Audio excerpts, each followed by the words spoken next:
That's me in the very beginning. Now I am a baby and getting zoomed from my mom to my birthday. I don't remember a lot about my younger life, but I remember it was fun and I felt so safe. My mom and dad always happy.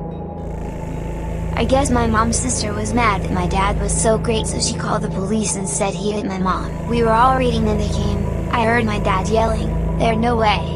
My mom was crying loudly. Some lady took us away. The court said my parents abused and neglected us. They only loved us. The caseworker lied. I never saw my parents again. I'm still hoping one day they come.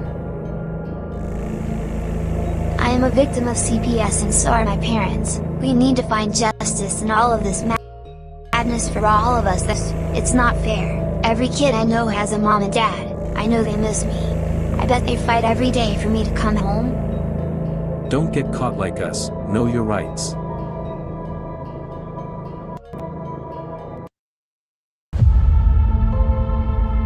Psalm 127:3.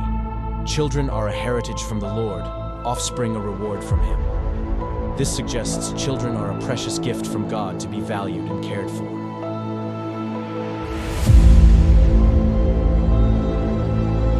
In the United States, a child a minute is taken into DHS, CPS, and so on custody. The reality is their pics are already selected, you just don't know it. Being perfect no longer matters. It's what the adopting families are looking for.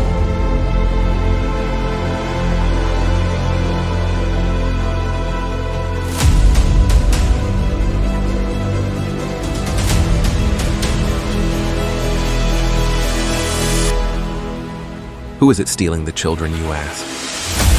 From caseworker to the White House, the buck stops at all levels, just not where it is supposed to be. The services your family needs, we the people have paid for to ensure your reunification. Title 4 says, reunify at all costs. United, we stand means nothing to us when it comes to family values.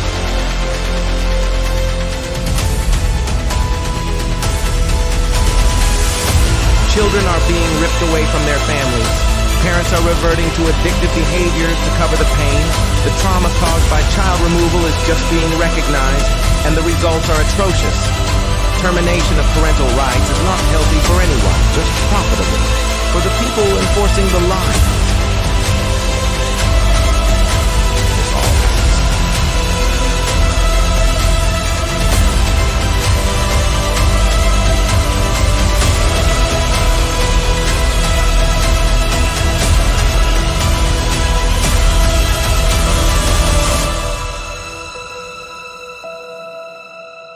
It's time Washington listens to the cries of our children, the wails of their mothers, and the rage growing in the fathers. These are our children. Keep your damn hands off them. We are coming to act on the behalf of the children God gave us to protect, and you kidnapped.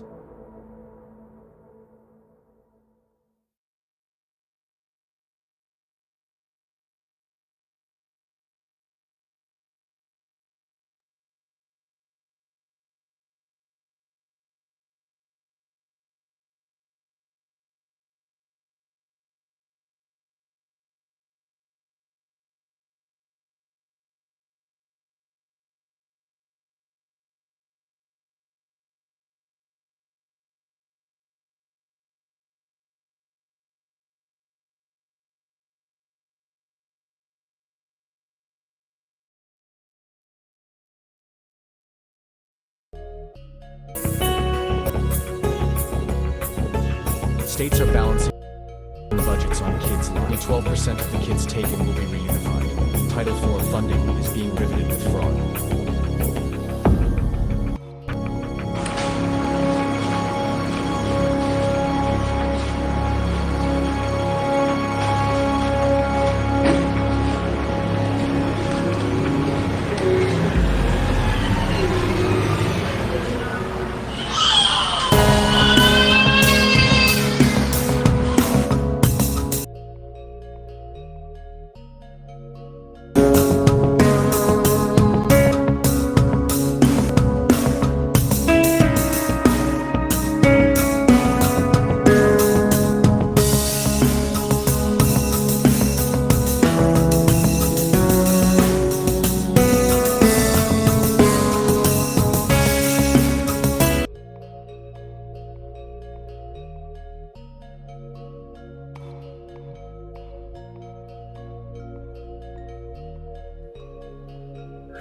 All right, everybody. Welcome to CPS Victims Hunting Justice. I am your host, CPS Punisher.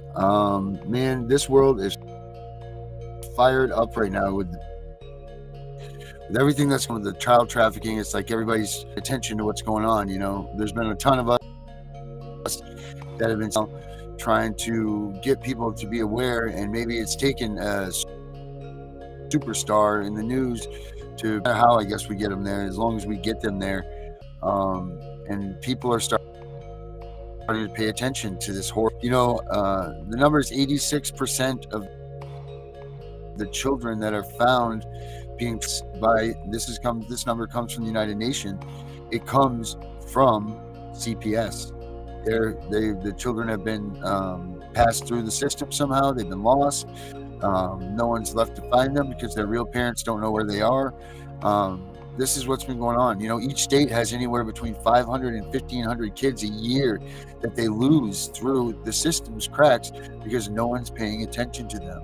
Well, maybe now someone will start, because all of this news going on with all of these Hollywood people that everybody's been crying about finally being brought to the front. Maybe we can make something happen. I'm going to bring on my co-host here, Miss Melissa. Melissa, how are you tonight? I'm good. How are you doing tonight, Darren? I'm doing okay. I'm doing all right.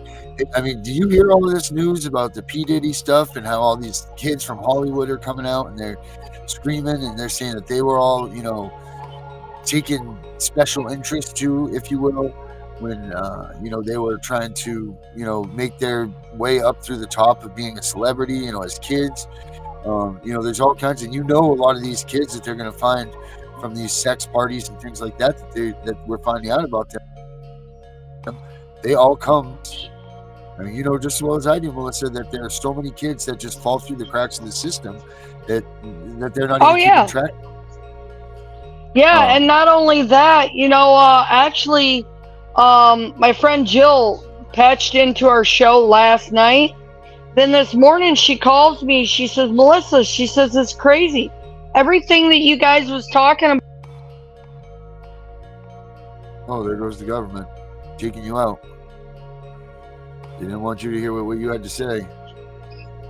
Yeah, you there? Yep. Anyways, So you said, no, she was saying that she's like, Melissa, she says, I watched the show and everything you guys was speaking, she says, it was right. It was right on the money. She says, this morning I got up and I watched Fox News in Birmingham. She says, I was watching Fox News, and she says, they was talking about the corruption of CPS workers and how they're destroying families. She says it was on national news this morning. Yeah, I mean, it's about time, but I mean, it sucks that it took, a big superstar, but we've been saying this a long time. Maybe we're looking at this the wrong way. 40 years and millions of families, yeah. Right, but maybe we were looking at this the wrong way. We've been looking for someone to come out and take the lead in this situation, but maybe it's not the lead that we needed to take it. Maybe we needed the celebrity and then make notice to it. I mean, either way, we're getting some attention now, and we'll take it. I mean, right. That's just, but unfortunately, if this is the way it has to be done, then this is the way it's going to be done. But I mean, what the hell, right? We're getting some notice, and CPS is going to be outed by this. I mean, I read that a few weeks back. Remember, I read like the way that this conspiracy will go down, and like CPS, I think, was number 6 in the issue when that will start to break what's going on. Like this is just a travesty, and it's just whatever it is, what it is, but it's getting us to be able to speak more freely about it, because a few years ago people wouldn't dare come out and talk to CPS like this, like we're doing right here. Right, right, absolutely. This was just there is something to say about freedom of speech and the fact that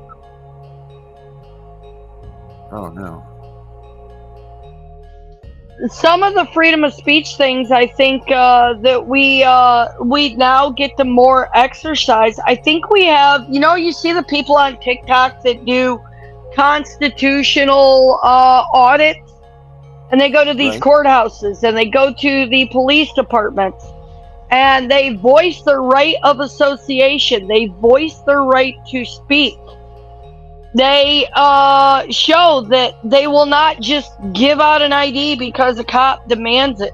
And I think it's the little things like that is changing the system, so that we, the parents, we can now come out and speak and not be hampered by our right of association. Correct. That was the big thing. Because all of those people are suing the crap out of all of these areas under the arguments of constitutional violation. And now the Constitution is starting to get heard. People are waking up. People are getting smarter. Well, people are getting smarter, but like you said, they're coming out. Things are coming out and being put, like, there used to be, I know for a fact that there was a news penalty if up on the news and it was not real, or if it was a falsity at all, unlike what they can do. They got a $50,000 fine. They lost, which was nothing to a news organization, but what they did lose was their on-air rights for a day. And I mean, that was killing them. I mean, that so they didn't dare put forth any sort of anything about CPS. And it's funny because a news agency can come on and trash the president of the United States, but they can't come on to a government agency and say, hey, these people are stealing our kids. Right. It's crazy. Hey, there was I don't know if you heard this story. It's from a few months ago, but there was a new lawsuit filed against Florida's foster care system, and it was because they were harboring, they weren't allowing the families access to their children. I found this today when I was looking through stuff. Let's take a look at this. Check this out. This is pretty crazy. Well, it's not crazy for us because we know what goes on, but for other people, they might get a little twinge on it here. Hold on. Right. Who say the system is not only broken but corrupt and using its power and influence to break families apart. With a village of family members surrounding them. I'm sorry. It's okay. It's so much. Tanai and Rodney Williams are for the first time publicly sharing what they describe no loving parent should ever have to. They called us abusers and they just took us from us. Detailing first in a lawsuit and now to us why they say the system created to protect families not only failed them, but distorted the truth to steal their daughter away. I don't know anything about her, what her favorite color is, her favorite show on TV. I don't know anything. The Williams are among 4 Florida families now suing the governor and leaders of Florida's Department of Children and Families and other state foster care organizations, accusing the organizations of fabricating evidence, hiding and withholding key information, and ignoring state and federal family laws so they could snatch children from their biological families and then adopt them out to system-connected strangers, seeking children of their own. It's been 4 years and 3 months. For the Williams, it started in 2017 when their then 12-week-old daughter showed signs of leg pain. Mom took her to the ER. According to court records, X-rays revealed a fractured femur and other fractures in various stages of healing. Despite the baby's traumatic birth, which included a broken clavicle and bruising documented by her pediatrician, a nurse suspected abuse. Mom and Dad were investigated by police. Case closed, no criminal charges, according to the 106-page complaint filed Wednesday in a federal district court in Tallahassee. Still, the suit says DCF removed the baby and her brother from the home. These young parents eventually stripped of their parental rights. It broke us, it changed us. It's just like it's always gonna be a part of us missing until she comes home, honestly. It ruined my life. While the couple denies they abused their children and are fighting to get their parental rights restored, their relatives say the system also broke them by depriving the family of their rights to take custody of the baby. Bypassing state require foster care systems seek out relatives before placing children with non-relative strangers. Ready, willing, and able. We passed all the home studies. I mean, they dug in our background. I'm talking about, I've been in the military. And the background checks that we went through were just as bad. Yet these grandparents say they were ultimately disqualified from adopting their granddaughter. They came up with so many different excuses. I am retired military, worked for the city of New York, college degree. There was nothing wrong with me having my granddaughter. This biological grandmother says at one point caseworkers falsely claimed she abused her own son years earlier and was even listed on the abuse registry as a child abuser. He was 18 years old at the time. All lies, she says. I felt like it was a conspiracy. And part of a bigger intent described in this lawsuit as unlawful internal diversion to let operators of the system essentially have their choice of children placed into the state's custody. Why would they do it? Lee Crutch is the baby's biological great-aunt. Because they've been doing it for so long, and they never expected to get caught. In the Williams case, their daughter was fostered out to this family, the father a board member at the time for the same contracted foster agency that fought to terminate the parents' rights. Felt like it was a setup. I can't even describe the pain that we experienced as a family. Judy Miller says it happened to her family too, nearly 3 years ago. She moved to Florida from Illinois to care for granddaughter after her daughter and son-in-law's parental rights were terminated.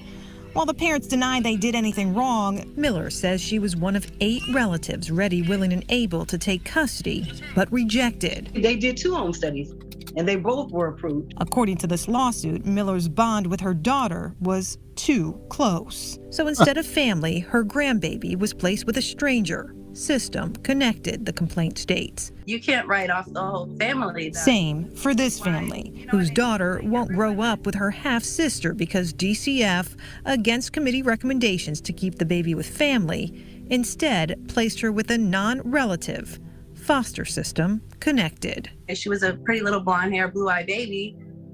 Of course they wanted her. It's happening all over Florida. So this is much bigger than these 4 families. It's much bigger. Octavia Brown is part of the team of attorneys behind this complaint. This is alleging kidnapping within the system. What else do you call it? Brown is also an insider, a former attorney for DCF and other groups within Florida's foster care system. If there is someone who is connected to the system and they see a child that they want, they are going to get the child. While she believes the system overall protects children from abuse, she explains how staff who collaborate to deliberately keep a child from being placed with relatives can get away with it. This system is so bogged down when they come in with these false stories or they come in with false allegations of caregivers having backgrounds. The judge is not going to say, oh, well, let me look at this home study. oh, let me look at this, criminal background check. Young parents and poor families are most vulnerable, she says. Because those families don't have the money to fight the bogus allegations. Today, the Williams are parents to a little boy, their older son placed with grandparents, while their only daughter remains gone, adopted 3 years ago by the same board member and his family who first took her in. In an email, the now former board member stated, "I would certainly like to speak to you regarding our daughter. I'm sure you've heard several fabulous stories which are not true." He never elaborated. His attorney wouldn't let him, telling me custody cases are by law confidential and can't be publicly discussed. In response to this lawsuit, a spokesperson from DCF told us in this email, in part, "We work to exhaust all effort to find a relative or non-relative caregiver for children removed from biological parents. Our goal is family preservation whenever possible." But the Williams and the 3 other Florida families named in this lawsuit say that's not what happened to them. Now they're hoping the justice system can do what they believe the state's child welfare system went out of its way and against the law not to. He's a black child raised in a white household, and she's going to find out that she was stolen from an excellent family. The system is a lie. That's just what it is. A DCF spokesperson adds Florida is at an 18-year low when it comes to removing children from caregivers and says they have invested millions of dollars over the last 3 years to keep kids with family. As for this lawsuit, next steps, responses from these state agencies. I'm Katie LeGrone reporting. Ooh, it's the way this system is working. I mean, that's just it. They just are taking these kids. I mean, firsthand, Melissa, some of these caseworkers are taking these kids. Absolutely. I mean, right now, I'm pretty sure it's Caseworker that's got my kid. Right. And they couldn't wait to move her. They shuffled her off so quick that I got notice of, I got acknowledgement of a, quote, claim. Not even a proven allegation, nothing. Just, oh, by the way, did you hear? That was at 3 o'clock. By 5 o'clock, my kid was moved. She had been in that home for 2 years with that foster parent. And I agree with what they was saying about filing the suit under legally kidnapped. Because look at my case. What court authority do they have to hold them? They have none. None. That's just like what they did in your case. They had no court authority. They didn't maintain dependency. They just rushed to termination, rushed to pawn them off on someone else, and they like to ignore you like you don't exist. Yep. That's their game. And the whole time they're preaching reunification, really what they're doing is just maintaining that bar for them to get their funding from Title IV, but they're just there to take your kid and terminate your rights. Well, yeah, and I think it's pretty cool that now we're starting to get some of these attorneys who are willing to start filing suit to challenge the constitutional correctness of the system and how they're screwing families. In our state, Tommy James is a big name. I had actually emailed you a link.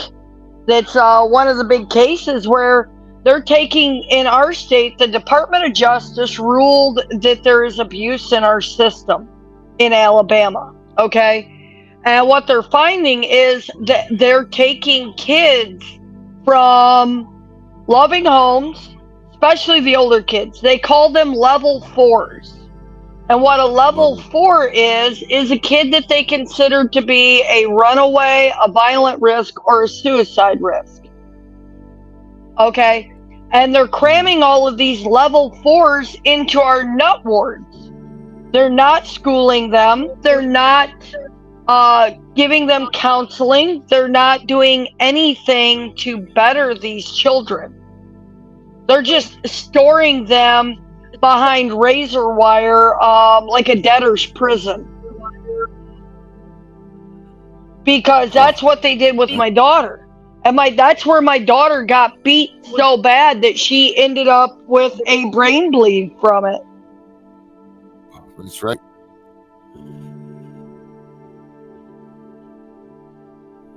You know, and actually we were at the attorney's office today, and my daughter was talking to one of the constitutionally qualified attorneys from my case, and he's now getting ready to sue the ex-director, Jody Netta, and the psych ward that they threw her in as a level 4, because the director told her, says, you're either going to help me make a case against my mother, you know, against your mother, meaning me.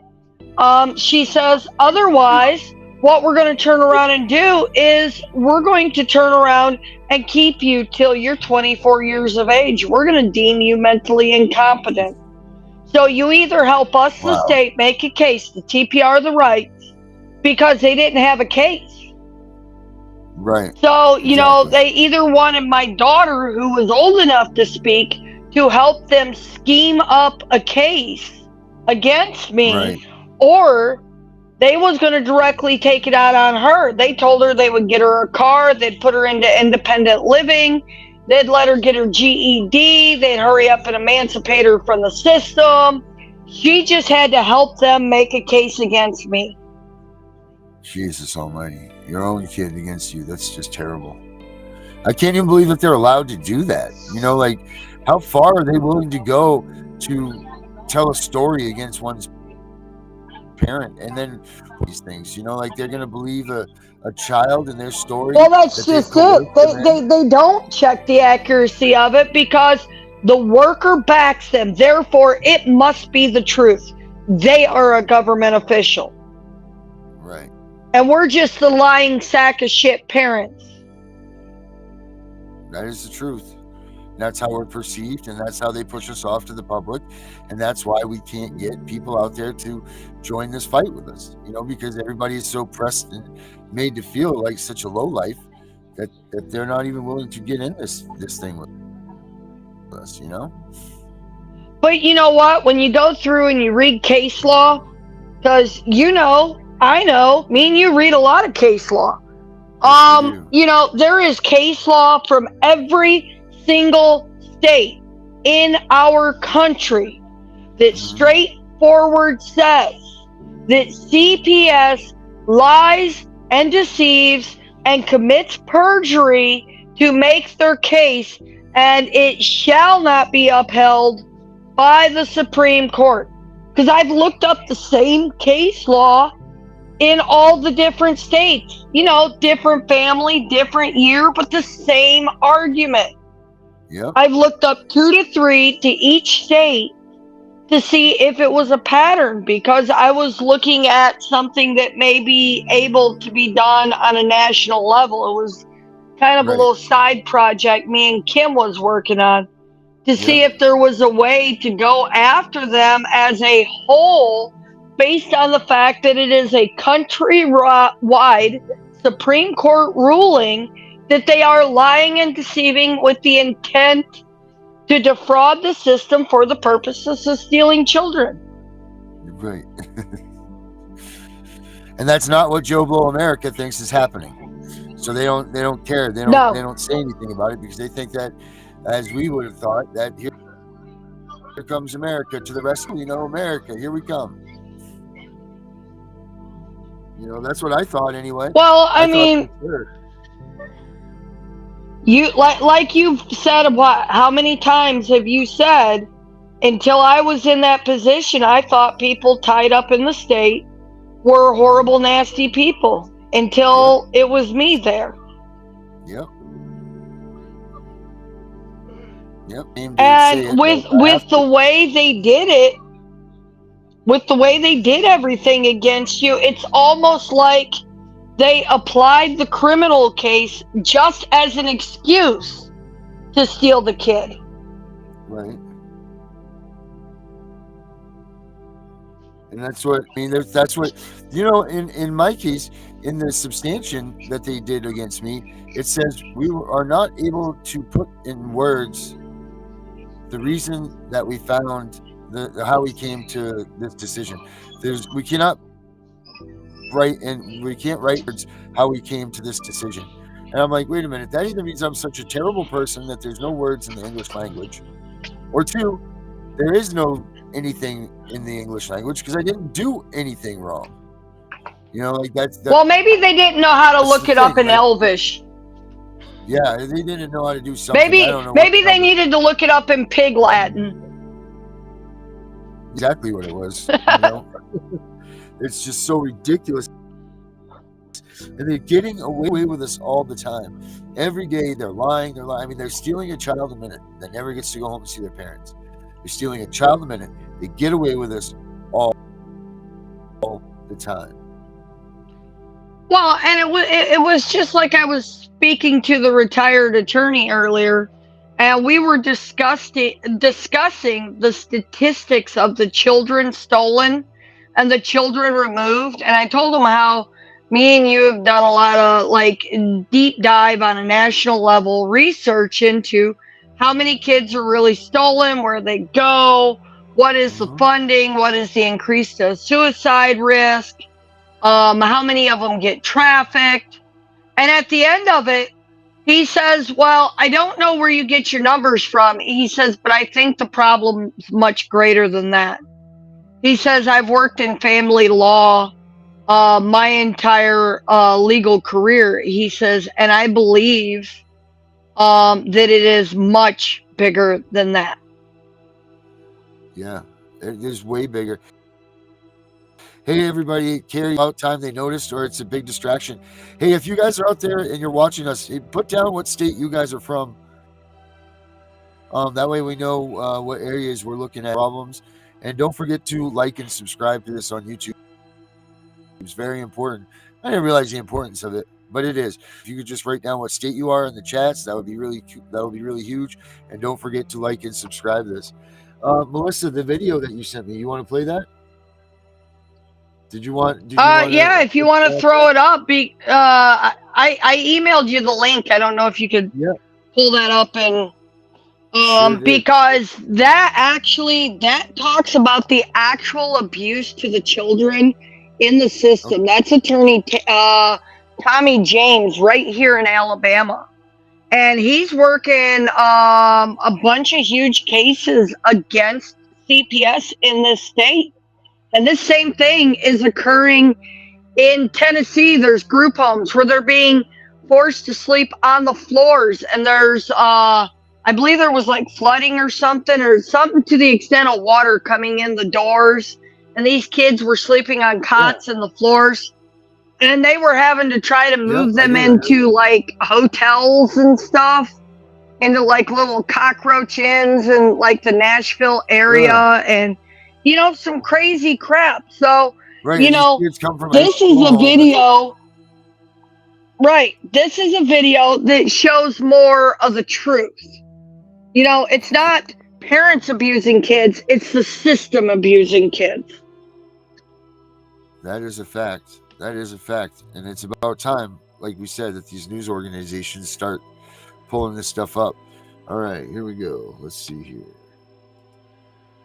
Disturbing allegations about facilities in Alabama helping children with mental health issues. TM13's Chip Scarborough, why it's prompted illegal action. A class action lawsuit filed against Alabama's Department of Human Resources alleges some young people across the state are unnecessarily placed in mental health facilities. DHR is placing children in these facilities right now who don't need to be placed in these facilities, who should be out in the community in foster care with their relatives. Instead, they're being placed in these awful facilities. Cahaba Heights attorney Tommy James says children who are placed in these facilities by DHR are often physically and emotionally abused, not to mention kept there much longer than they should be.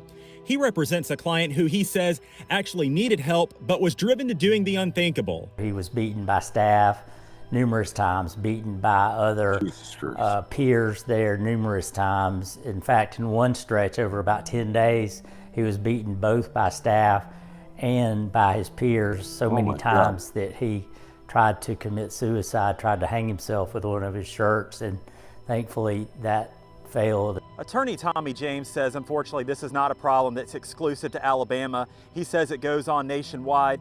He says the goal of the lawsuit is to ensure children placed in these facilities are treated properly and aren't kept there too long. In Birmingham, Chip Scarborough, WVTM 13. We've reached out to Alabama DHR for a comment on the class action suit. A spokesperson says the organization has not yet been served, but is aware of the lawsuit through media coverage. Is aware. They are aware. How about they get aware of the fact that these kids are in such horrible conditions that they need to stop doing this stuff.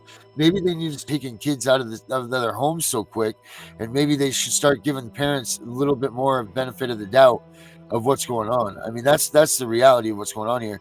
They know what they're doing. If they're going to sit there, what person in their right mind can look at those pictures that just happened and say, hey, I put those kids in there, and think that that's good and that's not abuse itself? Who in their right mind can do that? Right. Yeah, I know. How many times did you, hey, Darren, it's just like saying, how many times did you beat your daughter last week? Oh, Yeah, none? exactly. But yet they're Right. saying over a period of 10 days that this kid was beaten to the point that he felt his only way out was suicide. Can you imagine? You just imagine that's how they feel. That this is so. What happened so badly in this kid's house that this is where it's been brought to, where he's been Well, brought to? so that place Really? that's being sued, that is the same place they housed my daughter and she was beat. If you go on Indeed and you can look up like their their ratings through Indeed, it's called Laurel Oaks Behavioral Health in Dothan, Alabama.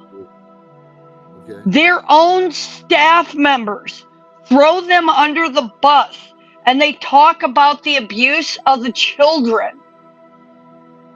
And they talk about the staff not being trained to handle children.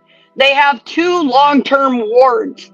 They have one, Ward A, girls ward, Ward A, where that's where they put the violent girls that are beating the shit out of each other. Ward B is the suicidal girls that are literally hurting each other. It's crazy. But here again, right? What did they do? What did these kids do so bad that they deserve to be put in that situation? Because these are supposed to be victims in all of these situations, right? Like, these are supposed to be the victim in this situation, and yet we're taking them out and then putting them into prison. For instance, prisons. This is crazy crap. The kids need protection from these evil people. Absolutely. What did these kids do so wrong to deserve the treatment that they're getting? Because that's really what the question is now. It's what did these kids do wrong? Well, right. Because even if the parent was a druggie, even if the parent shoplifted some food because they didn't have money to buy groceries that day, does that really warrant your child being punished? Right. These kids should be going to Disney World and put up in hotels there and lavish surroundings and things like that. Not put into more stressful situations. Not put into situations where, you're like, holy crap, I cannot believe that these kids are in this situation. We shouldn't be saying that at all. We should be going, wow, those kids, thankfully, or so on and so forth. Not this junk. Yeah, not this system is so backwards. The way it really should be. When you have the druggie, you have the abuser, you have the thief, you have these actual abusive situations that pose a risk of harm. Fine, place the child with the best family you can find to give them the best care they can have, and then turn around and put the parent behind razor wire where they're getting their ass kicked. Teach them not to do that. Put them in services, put them in rehab, put them in family counseling. unite the family together. That's what the system is supposed to be. So they, right, and that's why they created a financial monster for gain. This is it's insane. Yeah, I just can't believe they were this, because they have what? Immunity, right? They've got immunity to all this.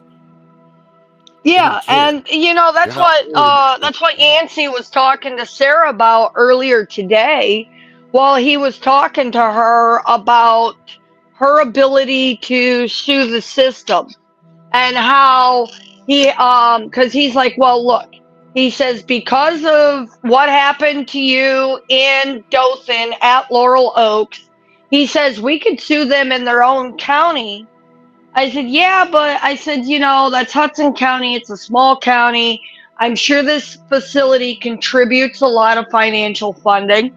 And I told him, I said, look, Attorney Tommy James is doing a class action level thing against these facilities.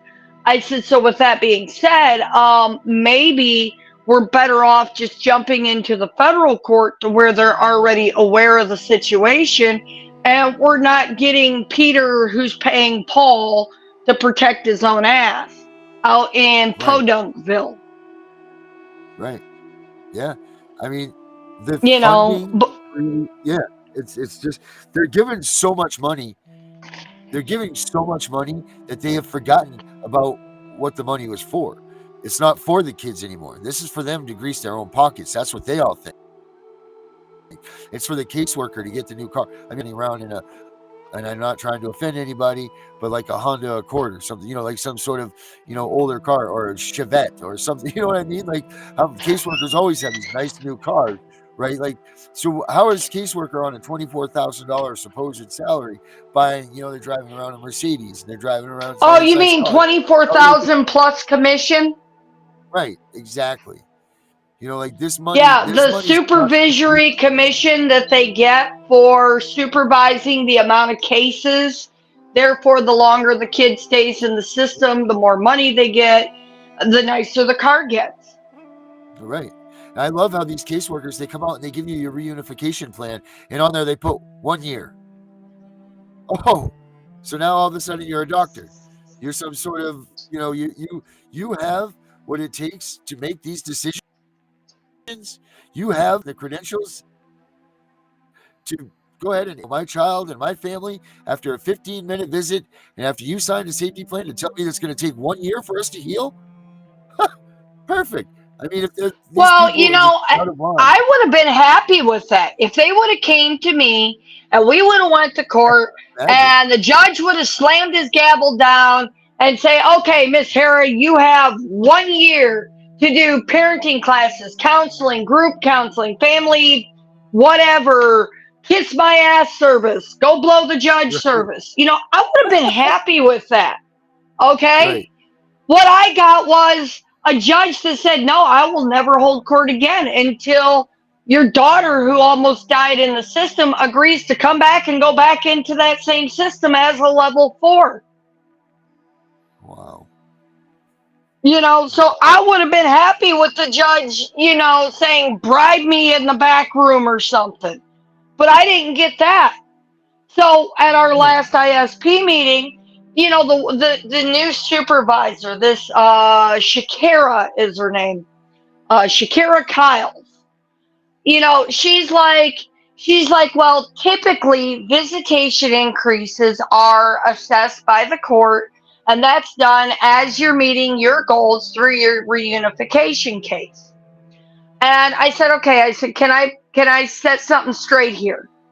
And she says, okay, yeah, I'm listening. She was very polite the first day. And I said, look, I said, in my case, the only orders we have are the initial shelter order. And I did not say, actually, I kind of did say I know they're expired, but I rushed through it because the department's attorney is sitting just to my right. So I didn't want him to understand how much I noticed. I said, this case only has shelter orders which in accordance to the policies have to be deemed dependent within 6 months. I said, and they haven't been done. I said, the court was adjourned for a period of 11 months. I said, and then we held a hearing which was appealed and de novoed. Therefore, that hearing no longer exists. And this case has continued for another 7 months. I said, so we are 18 months into this, and there is no established dependency. I said, therefore, per your own guidelines and procedures, visitations must be increased to maintain the family bond. And reunification must be worked until established otherwise in the eye of the court. The attorney for the department is sitting next to me, shaking his head yes. Unbelievable. Happens. And that's their own attorney. Oh, right. And I found out he does not know that they fired all the caseworkers. And that's another thing. How come it is now that you finally start to get a little bit of headway and then they fire the caseworker? There's got to be a rule against that. I mean, damn well. Actually, there is. It's a constitutional argument. Sixth Amendment, the right to cross-examine. You have the right to call a witness. You have the right to cross-examine a witness for the fairness of law, for the fairness of justice. And at the point that fairness is stricken from you by failing, to bring forth the witness under their own deceitfulness, it deems the case void. There is essentially tons of case law under the equivocal of a void ab initio, based solely on that. I've been doing my research on it, and it seems to be a big tactic that the department uses when the parent's getting a step ahead. All of a sudden, the caseworkers that were saying good things just vanish. They no longer work at that department. They no longer work at that building. They're just gone. Yep. That's what they do. They get them out of there because they don't want, not everybody's going to lie for them. Not everybody wants. I mean, let's get this right here. There are some decent people in this profession, and they're not going to sit up there and lie and force. Every person knows what's right and wrong. We all have morals, right? We all were grown up by the same ideals. We were all made and created by people, that had, like our parents used to speak volumes for them because they taught different, all of this stuff. These caseworkers too, they all know what's right or wrong. Those bedrooms that we just showed on that show and where they're housing these kids, that's not wrong. And there's not one person in this country or any country that will sit here and say that it's right to put children in those situations. It's not right to take children from their parents and then say, oh, we'll lie about, the situation that they're in. No, what they're going to do when they're going to tell the truth? They take them off their case. They make it so that they're not available, because I'm sure that those caseworkers that were in your case were going to say, look, this is out of line. These kids don't even have a permanent, way overdue for them just going home because there's nothing to holding them on anyway. Take them out. They take them out. There's someone else that'll fill that void, and they're going to say that they're unavailable, they're in training. This is what they do to all of us. When it comes time, I needed a police officer to come in to step into my situation to be at the TPR hearing. And you know what? Suddenly he's in training. So my TPR hearing, isn't it important for this veteran police officer to take a day off of his training? Are you kidding me? The ones that could have spouted out what really happened, and the fact that it worker and everything, but now he's at a police training seminar. Come on, this is all on purpose. They do all. Well, like the video that you put up, it spoke about how they're suing because they refused to do the ICPC investigation and place the children with family. Okay, we filled out family forms back in 22. The caseworker at the last ISP, which would have been last Thursday, okay, so literally a week ago today, she said 2 weeks ago, I submitted your case to finally start having an ICPC investigation. So this is 2 weeks ago after 2 years. Okay, well, that worker's gone. Her original supervisor, Kim Goudros, she's gone. And she's the ICPC worker who does the investigation. And then when they told me that they'd given me the lady who's known for lying through her teeth on the files, I said, no, I won't work with her. What about Miss Mitchell, a previous caseworker?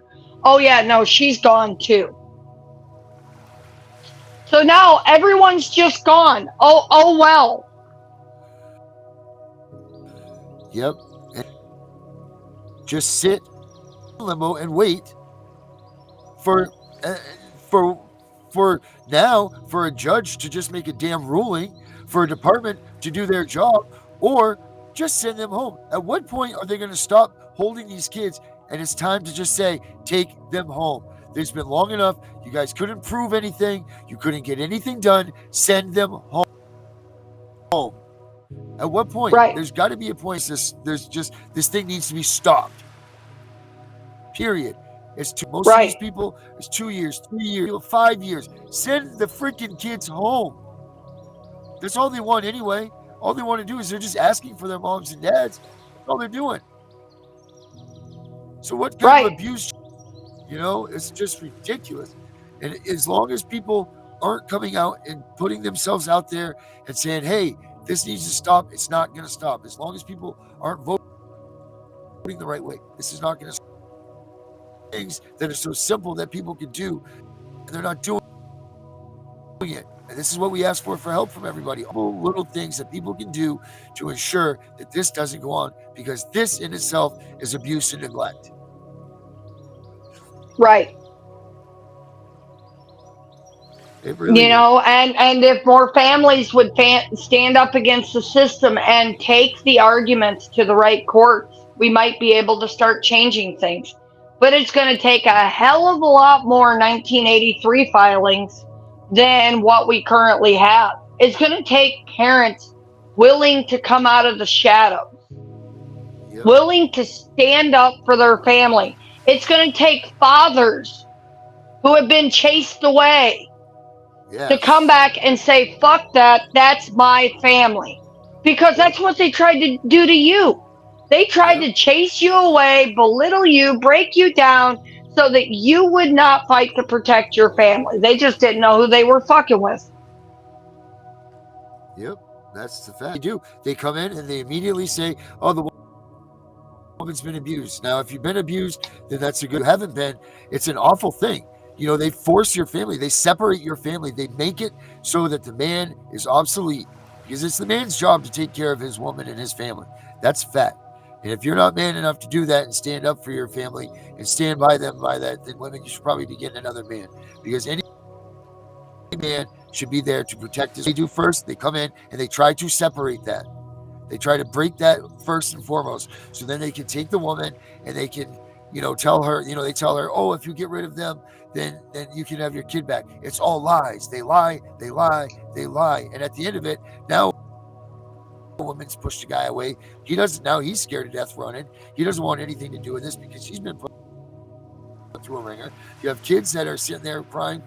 The system created all of this, all because someone smoked a joint. So, in the beginning of my case, the worker told me that me and my husband would not be eligible to get the kids back if we separated, because to kiss the judge's ass, we were going to separate.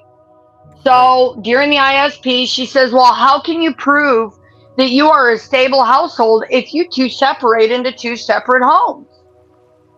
You won't be eligible because you will be unstable.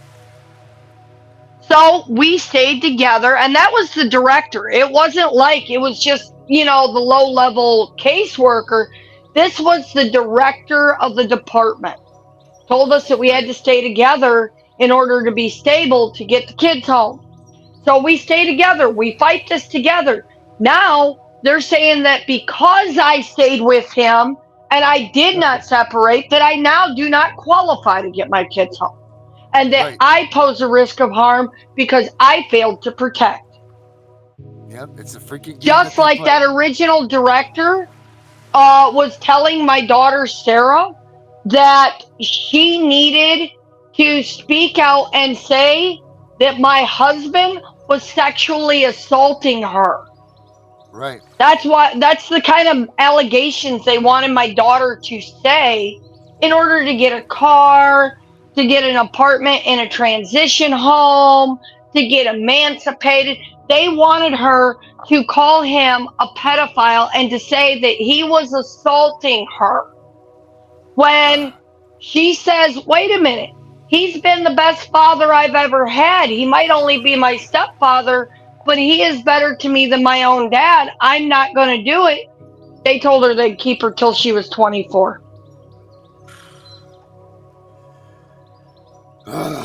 Well, Melissa, we're at that time. Guys, listen, if you're on here and you're watching us, make sure you guys like and subscribe with us. We have a chat here that you guys are more than welcome to contribute. Got questions, if you got stories. There you are, buddy. Yes. How we doing tonight? Yes, I came up listening. As I'm listening to you and Melissa, I came up with something that I don't think anybody else ever thought about. And that is, what if you guys were to take on board or communicate with psychologists or psychiatrists that can certify the fact that if a child is born into a family, taken away from the family, the type of mental destruction that could go on in that child's brain when they're given back to the family, and to justify why the child should not be away from the family. A psychologist, psychiatrist level. Herbert, there is tons of mental health reports already out, done by some of the biggest and greatest psychiatrists, because they're a higher qualification in the country, and psychologists in the country. Some of the greatest professors out there have put out things that say, even though the child is too young to have the correct memory recall to notice the change, there is actually a chemical change in the brain that causes security issues, family bonding issues, and all kinds of things. There's all kinds of mental health reports on it, deeming the dangers of removing children.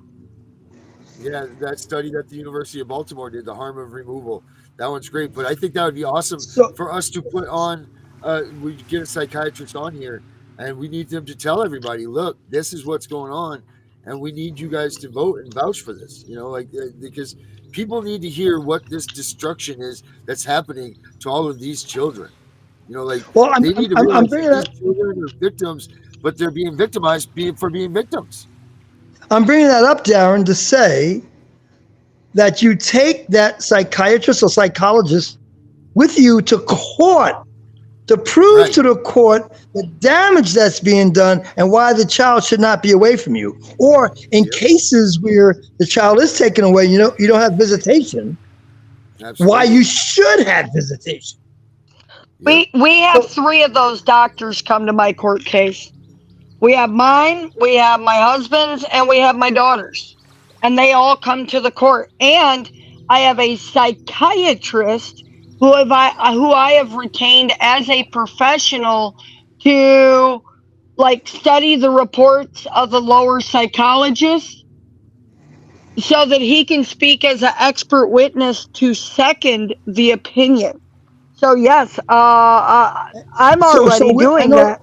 I know Darren has to go, but with all that, Melissa, what kind of results do you get? Does the court listen to the professionals? That's what Carrie just asked. Well, and that's the thing. It depends. It truly depends. Was the professional referred by the department, or are they private retained? Because if they're referred to the department, then they have to take it as an authority. Now, if this is someone you went out and you privately retained, they said, oh, it's a biased testimony. It's a biased testimony. You know,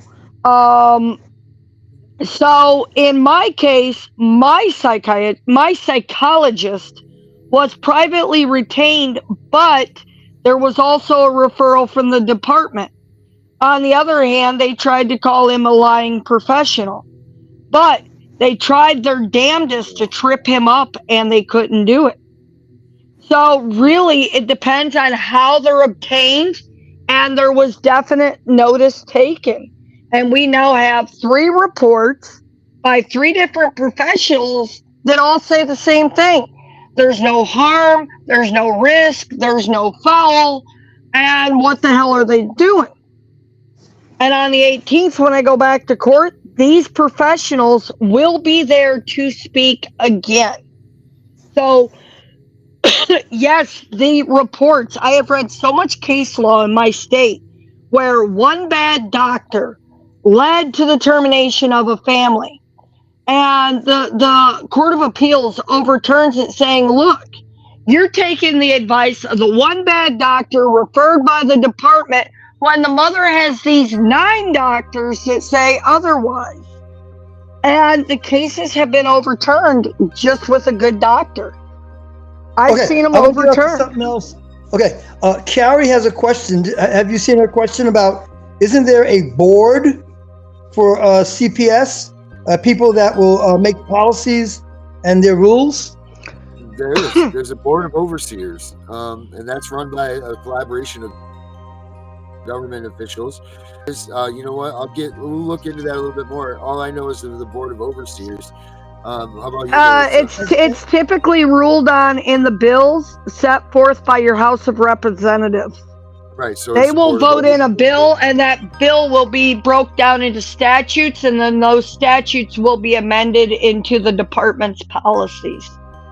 Okay. Now, real quick, Carrie came back on something. Can you see it, Darren? Said they don't refer her to that therapist. Something, I can't see the rest of the words. Can you see it, Darren? If not, put my glasses on. Well, it says, well, you know, a therapist does not have to be referred to be a qualified expert. Anyone with a state expert license, whether psychologist, psychiatrist, medical doctor, social worker, they can all speak as a qualified professional in their area. But if you need a good report, you better make sure you have a doctor who is willing to come to court and defend it. Because even though his order is admissible in court without having to have testimony, because that's something that's an allowance they give a doctor, is they don't have to show up. If they don't show up and they don't defend their report the day of trial, the judge will dismiss it as if it was wrote by a 2-year-old.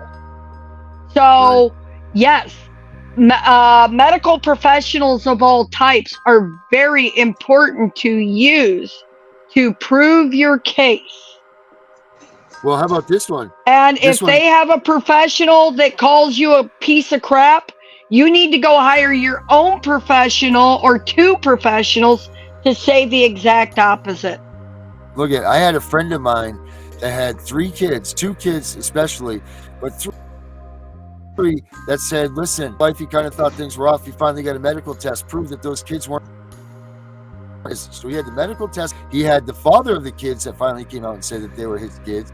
Not to mention the destruction that this did to him to find out that they weren't his kids. But then to mention that they went to do the child support thing, and the judge said it doesn't matter. He can finish paying child support.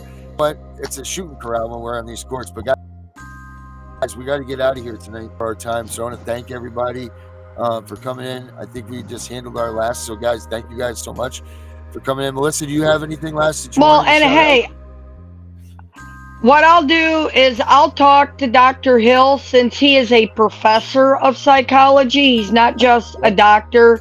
He's actually a full-blown professor in like 9 different certifications, and working CPS cases is one of his things. And I'll see if if we can't get him on one of either the night shows, or if we have to, the earlier day show, and we'll all just congregate to my show and see if we can't get him on to kind of answer questions. Because the one thing he taught me that I didn't know, the department told me when you go for an evaluation, they tell you not to take anything, okay? You know what he told me? He says, bullshit. He says, take all your records to defend your case, because your records will make your report. Because anyone can say anything, but it's about what you can prove to the doctor you're seeing. Well, then let's get him in here so we can learn some more, because that's what we need. Herbert, you got anything left to say? No, I don't. I just thought, like I said, I just put my 2 cents in, because as I'm listening to you guys, I'm saying, I just feel that the psychologist or psychiatrist should be able to chime in on your behalf to explain the damage it's doing to the children. Yep, that's good stuff. All right, guys. Well, thank you very much. Hey, Carrie, I don't know how to do that, but let's go ahead. Go ahead. Anybody out there, if you want to spam the links to this site, to abolishcps.com or YouTube channels, away, please get people to pay attention to the truth. All right, guys, I'll see you guys. Oh, don't forget, Melissa's show's tomorrow at 6:15 Eastern time, 5:15 her time, and then so on and so forth. So make sure you guys check that out too. And what time is your show coming on? Tomorrow night we're back here at 9:15, just like every night, Monday through Friday, baby. So 9:15. That's 9:15. Here we're at. Okay. Every night. All right, guys. Okay. Thank you very much. All right, guys. Well, that was a good discussion tonight. So pay attention to who you guys have when you are talking to doctors and to specialists. Because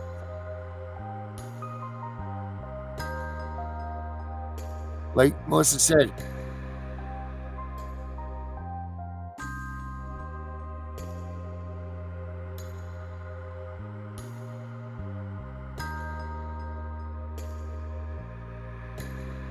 important. I'm the CPS Punisher. I'm getting out of here. It was getting really hot in here tonight, so I'm going to take off now while we can. Take it easy, guys. Have a good night.